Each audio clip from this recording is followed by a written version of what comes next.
Muy buenos días, mi nombre es Miriam Vázquez, soy profesora de la cátedra Fundamento del Derecho. Soy abogada y hoy voy a estar explicando la definición del derecho y sus principales elementos. Antes de comenzar con el tema, les informo que tienen en el grupo de WhatsApp un material instruccional donde aparece un cuestionario de 16 preguntas, las cuales deben estudiar, ya que con la misma vamos a hacer una dinámica de grupo, una plenaria con la clase de hoy. Ahí tienen todas las instrucciones a seguir y más la información sobre este curso. Esta dinámica la vamos a hacer en la próxima clase. Continuamos. Mucha gente se pregunta, ¿qué es el derecho? ¿Por qué tengo yo que conocer el derecho? ¿Cuál es la importancia del derecho? Bueno, el derecho es importante porque a través de él tú puedes conocer tus derechos, tus límites, es decir, cuáles son los beneficios que te brinda, dónde termina y dónde comienza el derecho de tu semejante. ¿Cuál es el límite? Por eso es que es importante conocer de derecho. Es también importante porque él regula las normas de comportamiento de una sociedad, entendiendo que sin derecho no puede haber justicia. El derecho está presente en todas las áreas de nuestras vidas, en las relaciones de trabajo, en la familia, en asuntos políticos, en la calle, cuando manejamos, en el tránsito, en las operaciones bancarias, en cualquier parte. Él fluye a través de todas las áreas de nuestra vida. Por eso es que es importantísimo saber qué significa el derecho y sus variables. Si no existiera el derecho, imagínense cómo se viviría en un país donde no hay leyes, en un país donde no se respetan los derechos de los demás. Viviríamos en anarquía y sin ningún tipo de consecuencia, o al menos así pensamos. Vamos a ver entonces qué es el derecho. Según el diccionario de la Real Academia, dice que el derecho es el conjunto de principios y normas expresivos de una idea de justicia y de orden que regula las relaciones humanas de toda sociedad y cuya observancia puede ser impuesta de manera coactiva. Entonces, es decir, que el derecho contiene normas, ¿sí?, principios que regulan una sociedad determinada, ¿sí?, y a través de una manera impuesta, ¿ok? Es decir, de una manera coactiva. ¿Cómo clasificaríamos el derecho? El derecho abarca una serie de normas y leyes determinadas formalmente por la jurisprudencia de cada nación o estado, divididos en derecho objetivo, derecho subjetivo, derecho positivo o natural, derecho civil, derecho penal, entre otros. Tiene sus divisiones, hay muchos más, pero hasta el momento vamos a mencionar estos. Hoy me voy a referir solamente al derecho objetivo y subjetivo porque por cuestiones de tiempo. Las otras divisiones las podrán ver más adelante en el transcurso de la carrera. Vamos a ver qué es el derecho objetivo. Se entiende por derecho objetivo al conjunto de normas, ordenanzas y leyes que prescriben una obligación, es decir, que imponen una conducta o resolución legal a una situación o personas determinadas. Son normas jurídicas que se imponen a las sociedades. Obligaciones activas, obligación de hacer. Obligación pasiva, obligación de no hacer. Son manifestaciones del derecho objetivo, lo establecido en la Constitución Nacional de cada país, los códigos penales, civiles, tributarios, que rigen la conducta cotidiana de los ciudadanos, normativas de tránsito, entre otros. Se entiende entonces que el derecho objetivo es el que usa el Estado y que a través de normas contenidas en un instrumento ejerce su acción a la cual está sujeta una determinada sociedad.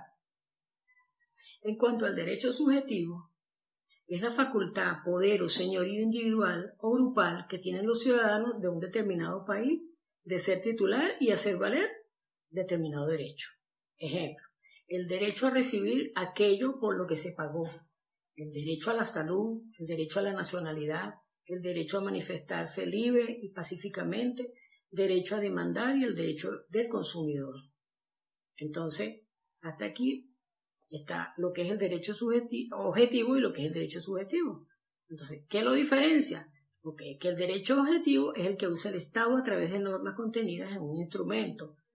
A través de esto, ejerce su acción, la cual está sujeta a la sociedad. Esos son los libritos que ustedes ven por ahí, que es el Código Civil, el Código Penal, la Constitución. Bueno, ahí en esos instrumentos está vaciado lo que es el derecho objetivo, el cual el Estado va a utilizar en cuanto al contenido de cada norma. Y el derecho subjetivo es la facultad, el poder y señorío o grupal que tienen los ciudadanos de un determinado país de ser titular y hacer valer determinado derecho. Es decir, que el derecho subjetivo es el poder que tiene el ciudadano de cómo proceder a la hora de un momento en que le hayan sido violados sus derechos. ¿Cuáles son los elementos principales del derecho? Los elementos principales en el derecho son el sujeto activo, el sujeto pasivo, la prestación y la garantía. Hay más, pero hoy vamos a tocar estos 4 que son los principales. Estos elementos están inspirados en los postulados de justicia y de certeza jurídica. Para que la regla jurídica pueda ejecutarse, deben confluir estos 4 elementos que resultan inseparables para estar internamente relacionados. Gracias al entendimiento y diferenciación de estos 4 elementos esenciales, se puede exigir el cumplimiento de las obligaciones legales entre sujetos en el marco de las relaciones jurídicas. Vamos a ir dando los conceptos con algunos ejemplos para que haya mejor entendimiento en la materia. Entre los elementos principales tenemos, en primer lugar, el sujeto activo. ¿Quién es el sujeto activo? El sujeto activo es la persona natural, es decir, los seres humanos o personas jurídicas, como son las empresas. Este es sobre quien recae el beneficio de la norma jurídica y es a quien se le exige el cumplimiento de las normas y reglas del derecho. Por ejemplo, en la Constitución de la mayoría de los países se indica que se garantiza el derecho a la educación.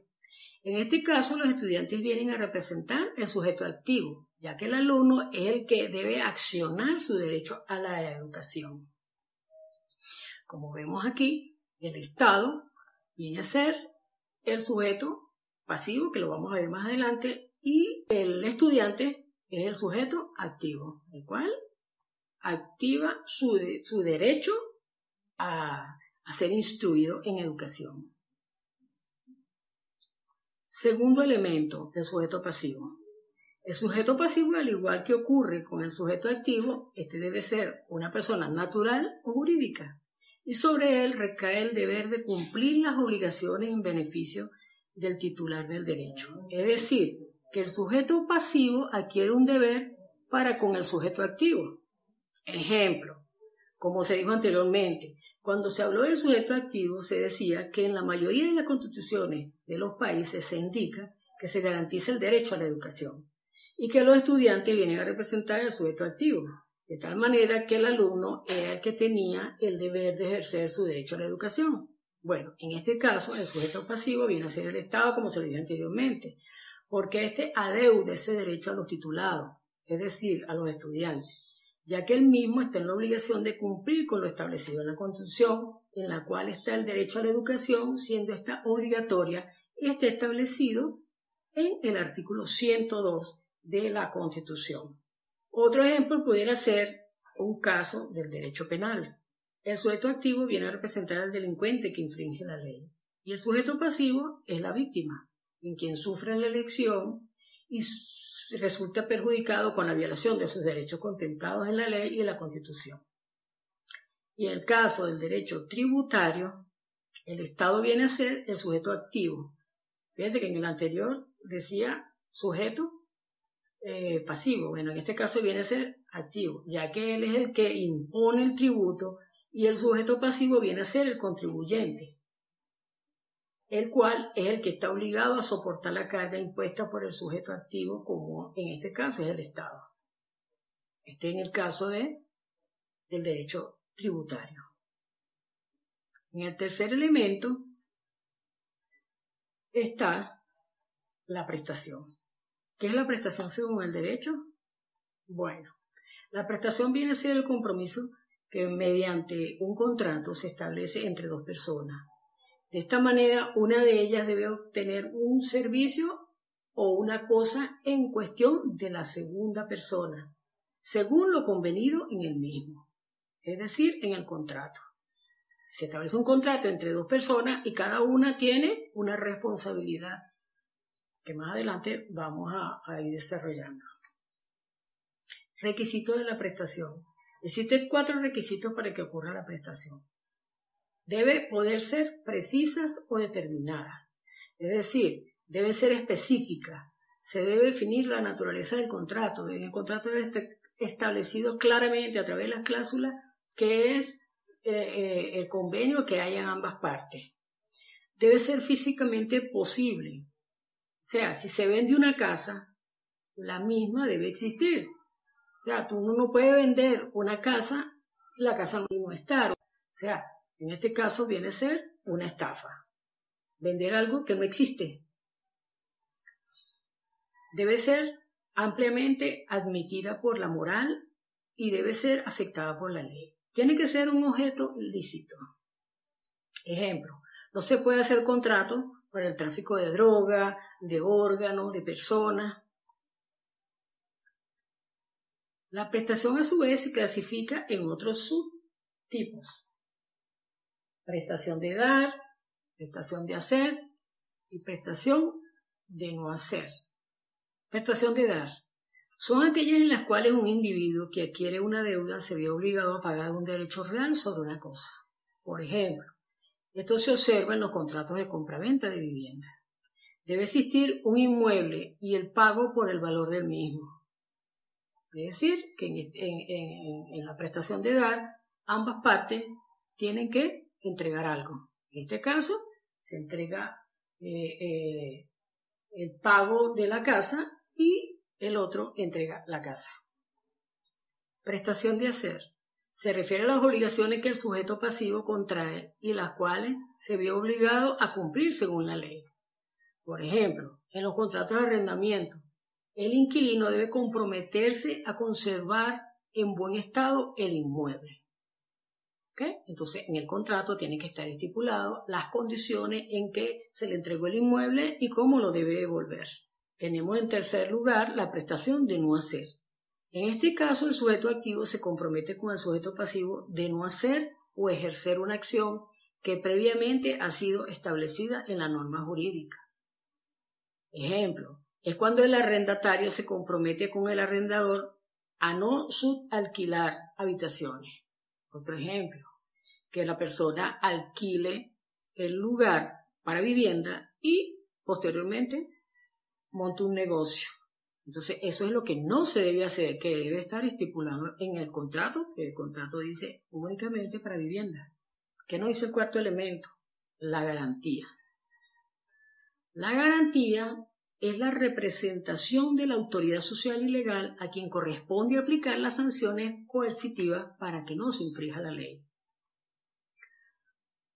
Para lograr su fin, la garantía hace uso de la fuerza pública de forma preventiva, por ejemplo, cuando se toman medidas cautelares de forma represiva, cuando se priva de libertad al autor de un delito.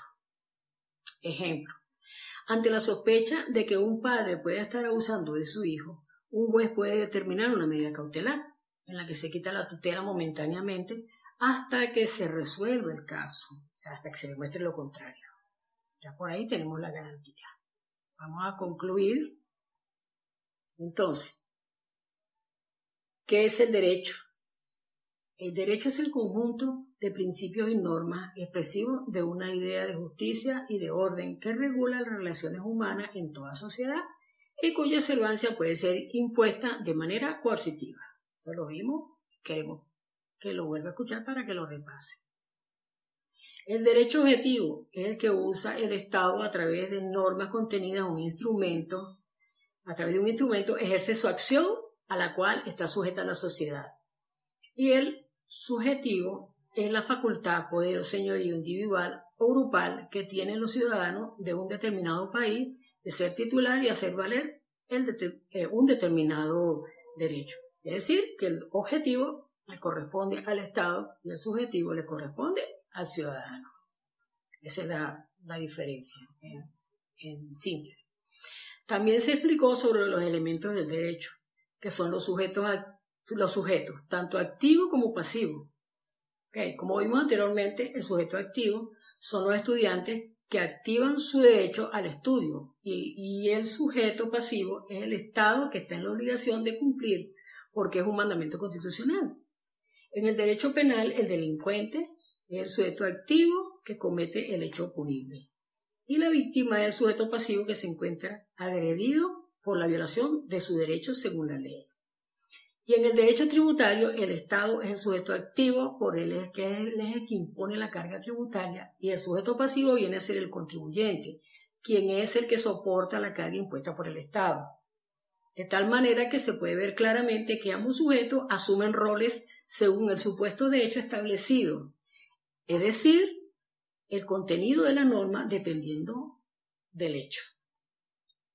En cuanto al tercer elemento, la cual es la prestación, quiero finalizar con un ejemplo donde se puede ver claramente los requisitos de dar, hacer y no hacer. Una empresa de carro, ¿verdad? Una empresa de auto, alquila uno de sus vehículos a un cliente y le establece al mismo un contrato de arrendamiento. Entonces, este contrato de arrendamiento sería la prestación de dar. ¿Qué hace? El cliente le entrega el pago del servicio y la empresa le entrega el vehículo al cliente. O sea, ambas partes se hacen una entrega, que es la prestación del dar. Entre las condiciones del contrato se estipula una serie de condiciones para el buen mantenimiento del auto por parte del cliente. En el contrato debe existir la forma de mantenimiento, debe mantenerlo con suficiente gasolina, debe mantenerlo con suficiente aceite, hacerle su mantenimiento según el tiempo que vaya a tener el carro. No lo puede rayar, no le puede, tiene que cuidar ese vehículo y también se deja, por supuesto, un depósito por cualquier daño que pueda suceder, pero en el contrato se estipula todo eso, la prestación de hacer, o sea, de cuidar el vehículo. A su vez, está totalmente prohibido que el cliente pueda vender el auto, ya que no es de su propiedad. Entonces, aquí nos encontramos en la prestación de no hacer. O sea, que si el vehículo no es de él, no lo puede vender. Entonces, aquí en este ejemplo podemos ver las tres prestaciones: el dar, el hacer y el no hacer. Y en el cuarto y último elemento, el cual es la garantía, este representa la autoridad social y legal y es a quien le corresponde aplicar las medidas de sanciones coercitivas para que no se infrinja la ley.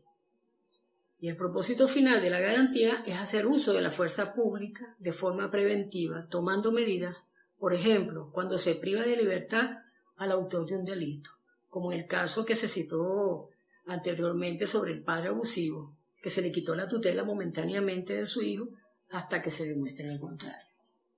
Bueno, hasta aquí, esta es su clase del derecho y sus elementos.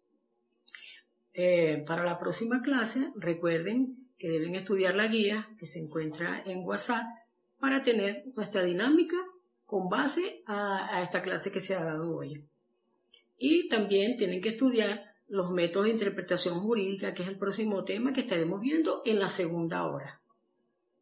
Muchas gracias por su atención y hasta la próxima clase.